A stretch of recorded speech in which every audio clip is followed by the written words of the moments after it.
छोटी सी उम्र में बड़े फैसले। कौन है आईएएस सौम्या झा? आदेश के बाद हुआ थप्पड़ कांड। राजस्थान एसडीएम थप्पड़ कांड में आईएएस डॉक्टर सौम्या झा की एंट्री हो गई। सौम्या झा टोंक की जिला कलेक्टर हैं, जो टोंक के देवली उनियारा उपचुनाव में जिला निर्वाचन अधिकारी की भूमिका में हैं। आईएएस सौम्या झा के आदेश पर ही एसडीएम अमित चौधरी गांव समरावता गए थे, जहां नरेश मीणा के साथ कहासुनी के बाद थप्पड़ कांड हो गया। राजस्थान में कांग्रेस के बागी नरेश मीणा के थप्पड़ कांड से जमकर सियासत गरमाई। इधर नरेश मीणा की गिरफ्तारी के बाद पहली बार टोंक जिले की कलेक्टर सौम्या झा की बड़ी प्रतिक्रिया सामने आई। जरा सुनिए।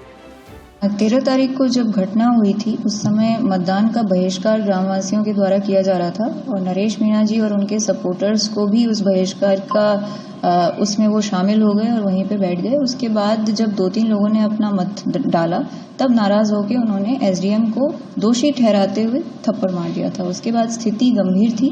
एसडीएम ने एफआईआर रजिस्टर की थी और उनके खिलाफ अरेस्ट वारंट जारी हो गया था।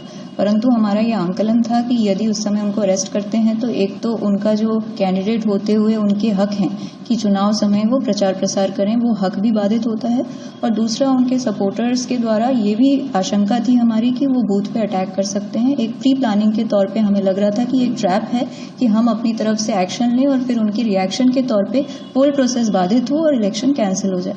तो इसीलिए संयम रखा गया और ये वेट किया गया कि जब पोल प्रोसेस पूरी तरह से कंप्लीट हो जाता है और पोलिंग पार्टी सेफली अपनी मशीन्स के साथ रवाना हो जाती हैं, उसके बाद आगे की हम प्रक्रिया करेंगे। ये हमारा डिसीजन था।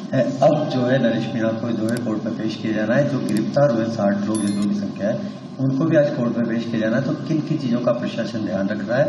लॉ एंड ऑर्डर को लेकर भी किस तरह के जो है इंतजाम पेशी के दौरान, क्या ऑनलाइन पेशी हो सकती है?